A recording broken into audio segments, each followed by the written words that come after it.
Ok, on y est. Florent, je t'écoute, prénom, nom, fonction. Alors, Florent Mortier, président de Giudini Édition.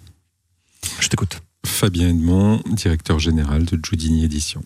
Messieurs, on est là pour parler de Sawari. Ça va sortir, dans quelques jours. On parle de jours maintenant. Oui. Là, à l'heure actuelle, enfin, on avait pris un peu de retard, mais le jeu est prévu pour une sortie officielle au final le 10, mais il sera disponible en avant-première le 3. C'est votre premier vrai jeu?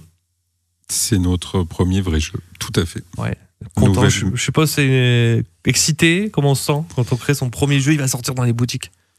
Plutôt content. Après, ça reste hyper stressant parce que on attend de voir quel va être l'accueil justement du public, même si c'est en bonne voie et que ça prend de l'ampleur petit à petit. Mais ouais, plutôt excité, on va dire. Plutôt excité aussi de ton côté, je suppose. C'est une aventure qui est longue. Tout à fait, une longue aventure qui a quand même duré 1 an et demi. Et là, ça y est, on arrive au bout. Avant de parler du jeu, de l'expliquer, comment ça vous est venu cette idée, l'origine un petit peu de cette création? L'origine de la création, en fait, j'ai passé pas mal de temps dans le monde du jeu sous différentes casquettes, que ce soit dans l'animation, dans l'organisation d'événements, enfin événementiels, etc. Même sur la création en tant qu'auteur de jeu. Et l'aventure, avec Fabien, on a décidé de se lancer dans cette aventure-là parce que c'était un moment quelque chose qui moi m'inspirait, qui inspirait aussi Fabien. Et voilà quoi, c'est vraiment un souhait d'être sur ce type de projet quoi, de l'édition. C'est pareil de ton côté? C'est pareil de mon côté. J'ai rattaché les wagons avec Florent. Je joue depuis que je suis tout petit. J'ai toujours été dans le monde du jeu et c'est venu naturellement cette idée. Et donc Sawari, on est dans le thème du désert. Comment tu peux le présenter? Alors sur le thème du désert, on va dire qu'on est sur un univers oriental post-apo, c'est-à-dire que ça se passe plutôt plus dans le futur. En fait, il y a un côté post-apo. En gros, on incarne en fait des marchands, des chefs de clan, plus exactement, différents chefs de clan dont l'objectif va être de devenir le prochain grand maître de la guilde marchande. Donc, il va y avoir une évolution dans le jeu où on va essayer de récupérer le plus d'influence de façon à être élu grand maître de la guilde marchande. Ça se caractérise comment sur le papier? C'est la mécanique du jeu? On est sur quel type de jeu? C'est du déplacement, de la collecte, avec une très forte interaction entre les joueurs. C'est-à-dire, on va se chamailler, on va s'embêter Alors, dans le principe, on va pouvoir des fois attaquer certains joueurs, certains convois, etc. Et il va y avoir aussi toute une façon de gérer les déplacements où on va essayer de bloquer les autres joueurs en faisant appel justement aussi à certains membres de la guilde, certains chameaux en fait, qui vont servir à bloquer le déplacement des autres joueurs. Il y a un petit côté échec, jeu d'échecs sur le déplacement sur le plateau de jeu aussi. Ça se joue, la fiche technique, ça se joue de combien à combien? Pour des parties de combien? De 1 à 4 joueurs pour des parties d'environ 45 minutes. On est sur du jeu initié? Oui, on est sur du jeu initié, en fait, qui reste quand même assez accessible parce que les actions principales sont assez simples. On déplace un chameau, on collecte une ressource, puis on déplace un chameau guilde. Donc c'est vraiment des actions basiques. Mais il y a une évolution, en fait, par rapport aux différents effets qu'on a dans le jeu. On va pouvoir déclencher des effets de combo, en un tour, faire pas mal d'actions supplémentaires, etc.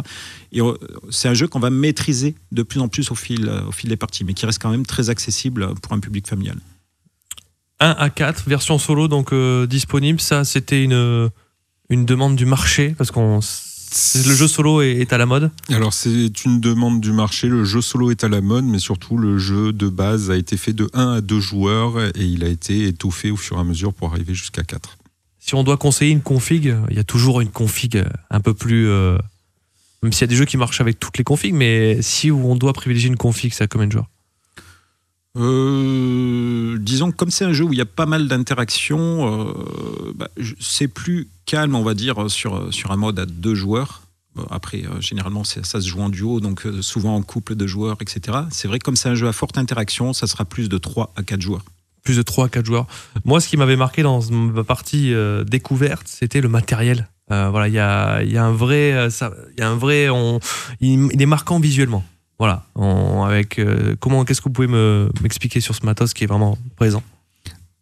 On a fait un matériel très qualitatif. Donc c'est un jeu qui est illustré par Miguel Coimbra, qui a fait pas mal de jeux déjà de société. Dont Seven Wonders, entre autres. Ouais, qui est un petit jeu. Un petit jeu. Non, il y a quoi? C'est quoi comme détail? Il y a les chameaux, on manipule vachement de choses. Oui, il y a vraiment cette volonté aussi de dire on prend plaisir à manipuler le matériel. En fait, il y a vraiment ce travail sur le jeu, parce que c'est pas vraiment un plateau de jeu, ce sont des tuiles qui vont être réversibles avec des différents éléments en bois, que ce soit des cubes, que ce soit des petits pions de recrutement, que ce soit des chameaux. Toujours ce contact aussi avec le bois. Voilà. Si vous aviez des points forts à souligner sur ce jeu pour vous, quelles sont les forces de Sawari? Alors, je vais citer je vais citer un point fort et que je considère aussi comme un point faible, c'est l'interaction. On a vraiment une forte interaction que j'ai eu du mal à assumer au début sur ce jeu-là, parce que c'est pas forcément toujours bien accueilli, mais on a vraiment une interaction très sympa dans le jeu, quoi. Voilà. Je précise vraiment que c'est un jeu à forte interaction. C'est toi aussi ce que tu ressens, c'est la force. Tout à fait. Il y a beaucoup d'interactions dans le jeu, ce qui peut être déstabilisant, et dans les premières parties, souvent il y a quelqu'un qui se retrouve très très haut et l'autre qui a des petits problèmes de scoring.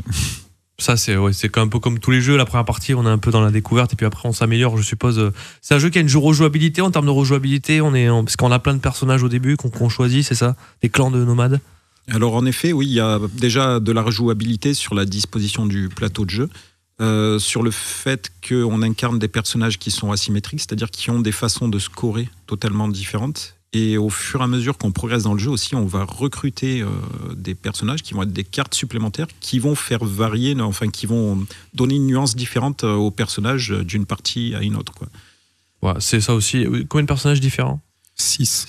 6 personnages différents. Et plus on avance dans le jeu, en fait, plus on a des limitations de déplacement. Et vu que le jeu est positionné aléatoirement au début, c'est tout le temps différent. Ouais, c'est tout le temps différent. Donc forcément, on kiffe différemment. On varie les plaisirs. Comment vous êtes dit, on va faire un jeu sur ce thème-là? Qu'est-ce qui vous a marqué pour qu'on s'est dit, allez, on se lance là-dessus?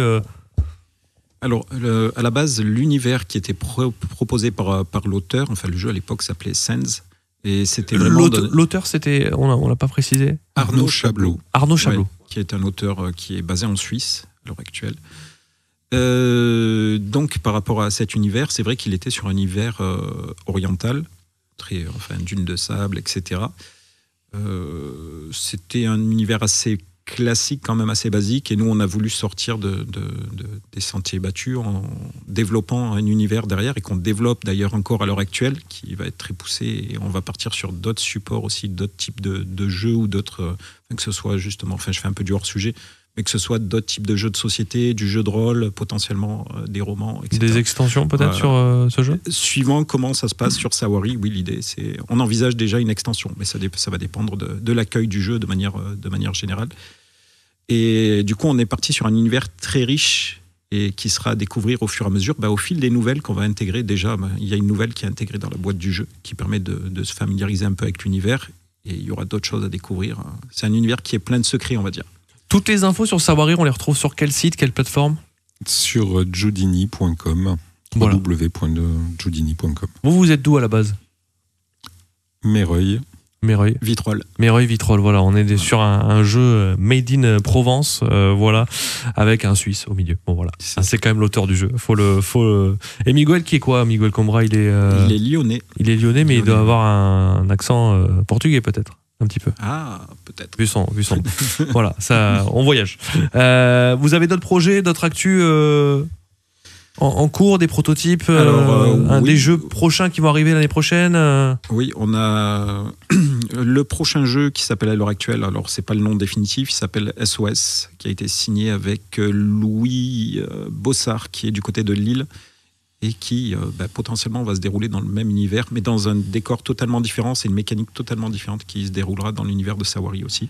Un jeu initié, un jeu c'est plus grand public, initié, peut-être plus grand public, sur un système de clos en fait, où on doit s'échapper. D'accord. Voilà. Avec un timer, on est sous pression, il faut qu'on Ouais. évolue, qu'on explore. On a un déplacement des personnages sur Ok. les différents secteurs de jeu, etc. Ça, c'est votre gros projet à suivre, là. Alors, c'est pas que le seul gros projet, je me parce qu'on doute, en a mais- plusieurs. Je me doute, mais vous pouvez pas tout le temps être sur les. Mais oui, il y a celui-là, il y a un autre projet, alors je peux pas trop spoiler, Non, etc., non. mais avec qui on travaille, avec Jean-David de la Fabrique des auteurs marseillais. Je sais pas si D'accord. ça te Non, parle. ça me dit rien. C'est un regroupement d'auteurs, enfin sur le secteur marseillais, un regroupement d'auteurs qui se retrouvent pour tester des prototypes ensemble, etc. D'accord. Et on a un autre projet sympathique avec des systèmes de jeux de cartes très immersifs, on va dire. Est-ce que ces jeux sont. Enfin, peut-être un des jeux est prévu pour l'année prochaine? Vous avez quoi comme visée de sortie SOS devrait être présenté à Cannes, au Festival international. Mais en avancé, enfin, c'est. En prototype avancé, oui. Ouais, et Ouais, en tout à sortie fait. prévue, vous avez prévu pour l'année prochaine, enfin fin d'année prochaine? L'objectif, ça serait le sortir peut-être fin du premier semestre 2024. D'accord. Voilà. Ok. Et potentiellement aussi l'autre jeu